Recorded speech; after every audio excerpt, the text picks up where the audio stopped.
Following the unfolding situation in Agodi custody, prison custody, where we have Queen Naomi, and the plethora of narratives, speculations, rumors, going on, and one of them being that okay, maybe there's use of charm, maybe some people have also rumored that maybe our dear KBAC has been charmed. That is why he's not coming forward. That's why he's not talking.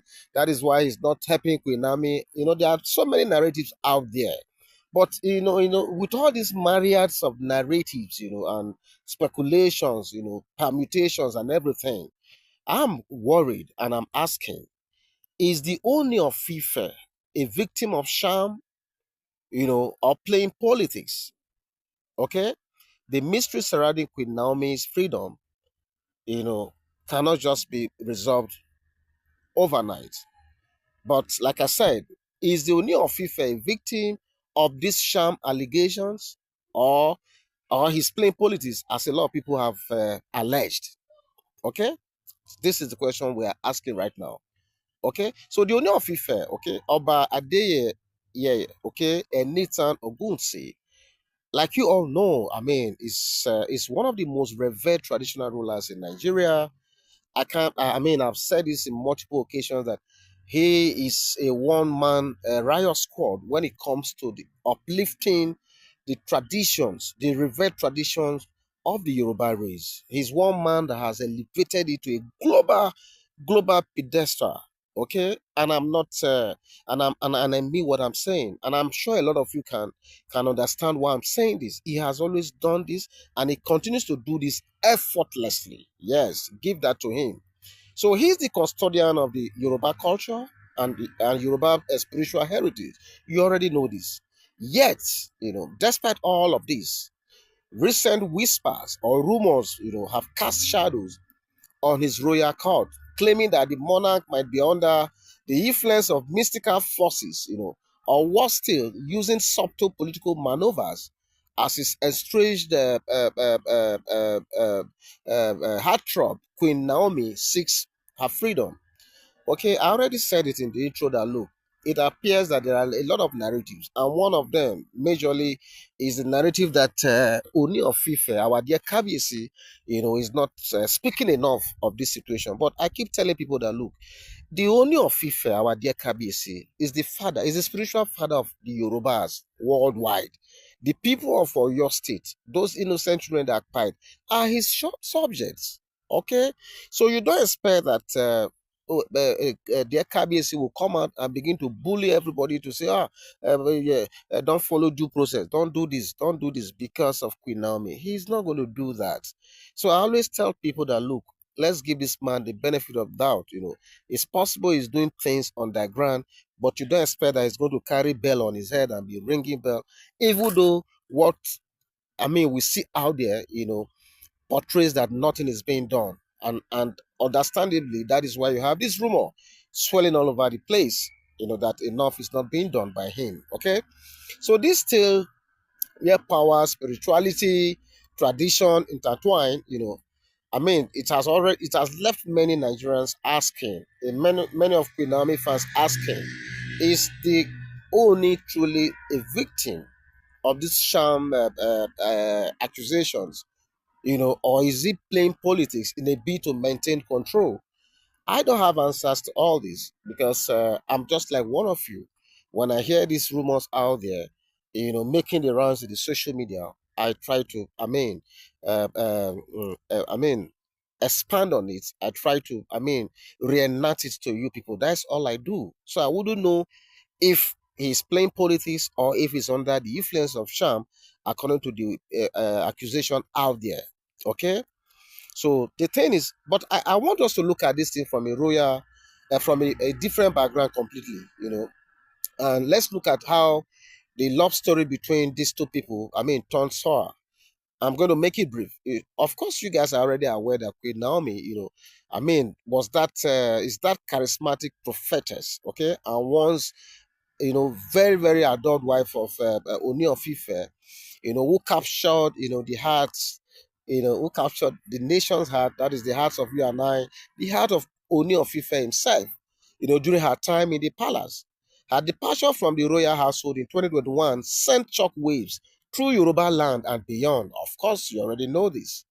She cited, she gave reasons why that had to happen at that time, but with benefit of hindsight now, maybe, just maybe, she couldn't have gone to that extent at that time. But again, we all recognize the fact that she was, under pressure to make that departure at that time.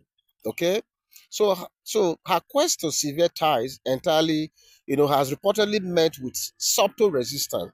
At some stage, we the rumors were out there that she wanted to leave, she was seeking to leave, and divorce was not granted.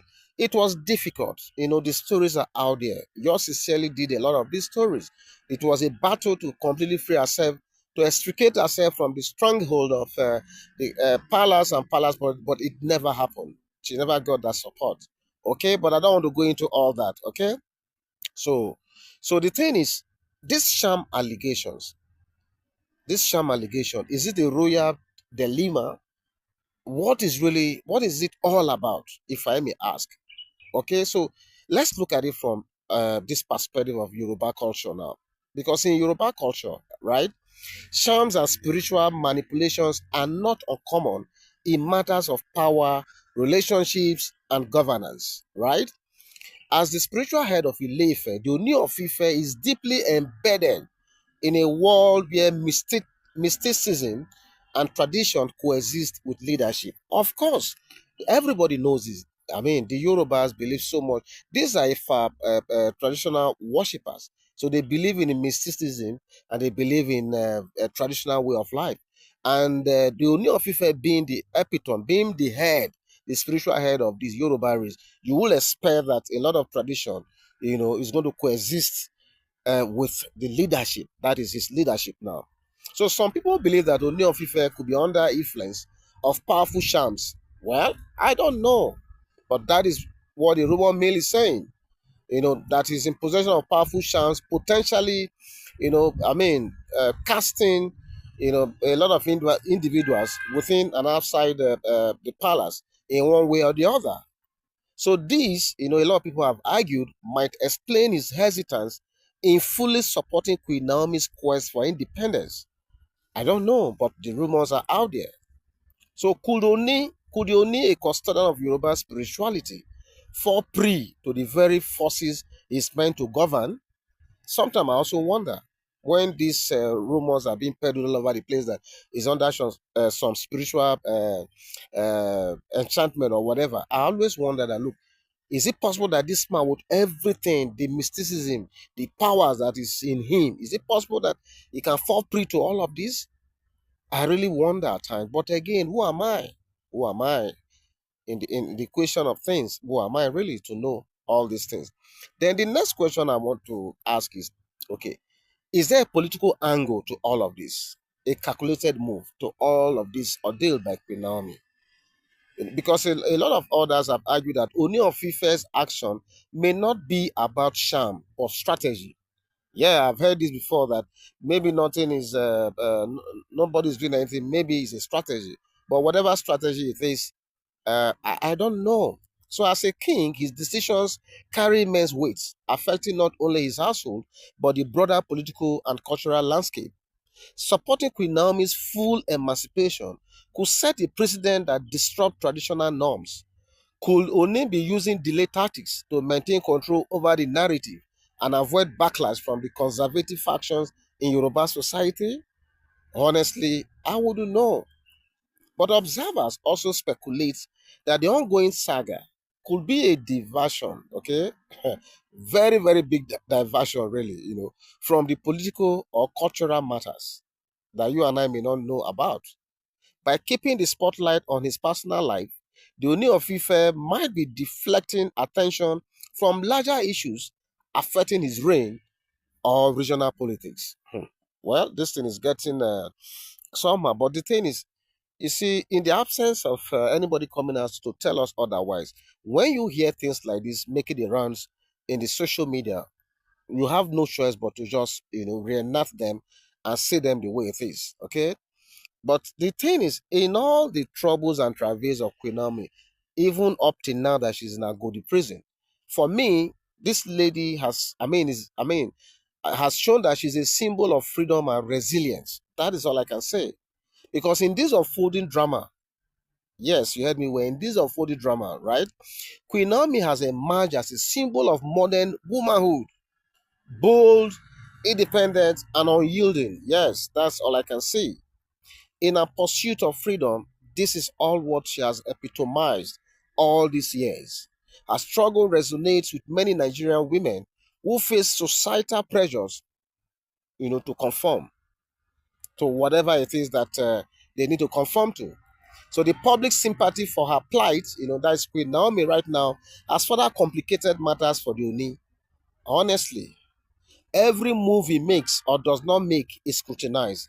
Exactly what I'm talking about. Because even this report we are making now is part of the scrutiny we are talking about. Whether he's acting or he's not acting enough, every move he makes is scrutinized by all of us. Okay? So I'm not surprised. Okay?